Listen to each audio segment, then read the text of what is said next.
Hi అండి, I'm doctor Sudheer Reddy from Anvik hospital. So మీకు ఈ రోజు ఒక టాపిక్ ఎక్స్ప్లెయిన్ చేస్తాను. చాలా మంది ఏమడుగుతారంటే, సార్ నడవడం వల్ల మంచి రిజల్ట్స్ ఉంటాయా, లేకపోతే సైక్లింగ్ వల్ల మంచి రిజల్ట్స్ ఉంటాయా, మనం ఏది చేస్తే మంచిది, ఏది చేయకపోతే మంచిది అనే దాని గురించి ఎక్స్ప్లెయిన్ చేస్తాను. మనము యాక్చువల్లీ లైక్ రన్నింగ్, జాగింగ్ వీటన్నిటి చేస్తూ ఉంటారు కదా, వీటి ఓకే. కానీ యాక్టివ్ వెయిట్ ఉన్నప్పుడు వీళ్ళు ఏమైనా అడ్వైజ్ చేస్తామంటే cycling is very good basically. ఎందుకంటే సైక్లింగ్ చేయడం వల్ల మనకు స్టాటిక్ సైకిల్ దీంట్లో కూడా ఏమవుతుందంటే మజిల్స్ అనేటివి యాక్ట్ అవుతూ ఉంటాయి. And there is a hydration, అంటే లైక్ ఇంబైబేషన్, అంటే మన కార్టిలేజ్, మనకు చెప్పాను కదా, ఆ బోన్ కి బోన్ మధ్యలో కార్టిలేజ్ అనేది ఉంటుంది. It's made up of protein basically. దానికి డైరెక్ట్ బ్లడ్ సర్క్యులేషన్ అనేది ఉండదు. అంటే లైక్ అది ఎలా ఫుడ్ తీసుకుంటూ ఉందంటే it's like absorption from the fluid, joint fluid లో ఏదైతే న్యూట్రిషన్స్ ఏవైతే ఉంటాయో అవి వాటి నుంచి అబ్జర్వ్ చేసుకొని మనకు అది హీల్ అవుతూ ఉంటుంది.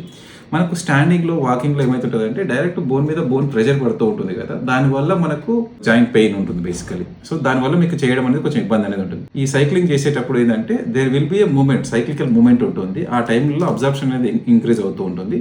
అండ్ ఆల్ ద మజిల్స్, అంటే కాఫ్ మజిల్స్, హ్యామ్స్ట్రింగ్స్ కానీ, వెనకాల ఉండే కాఫ్ మజిల్స్ కానీ, ముందర ఉండే క్వాడ్రిసెప్స్ కానీ, ఇవన్నీ కూడా అన్ని మజిల్స్ ఇన్వాల్వ్ అవుతాయి. మజిల్స్ స్క్వీజ్ అయ్యి పంప్ చేస్తున్నప్పుడు ఏం చేస్తుంటుంది అంటే అక్కడ ఉండే మనకు బ్లడ్ ఫ్లోని ఇంక్రీజ్ చేస్తుంది బేసికలీ. అంటే ఆ లింబ్కి రావాల్సిన బ్లడ్ ఫ్లోని ఇంక్రీజ్ చేసి కార్టిలేజ్ కూడా స్ట్రెంత్ అనేది కొంచెం పెరుగుతూ ఉంటుంది basically. So that is the reason always cycling is very good. And elliptical cycling, అంటే దానికంటే కూడా ఎలిప్టికల్ సైక్లింగ్తో మనకి ఏంటంటే ప్రెషర్ మనం ఇక్కడ ఆటోమేటికలీ మనం షోల్డర్ మీద వాటి మీద ప్రెషర్ ఇస్తూ ఉంటాం బేసికలీ. దాంతో కొంచెం తక్కువనే ఉంటుంది. But regular cycling is also okay. ఆ తర్వాత కూడా normal regular walking is okay. కానీ మెయిన్గా మేము ఏం చెప్తామంటే కింద మెట్లు ఎక్కడం దిగడం ఉంటే మాత్రం వీలైనంత వరకు ఆ పాయింట్స్లో ప్రెషర్ అనేది ఎక్కువ పడుతుంటుంది దిగేటప్పుడు ఆ టైంలో. సో ఆ పొజిషన్ ఒకటి అవాయిడ్ చేయమంటాం. Okay, thank you.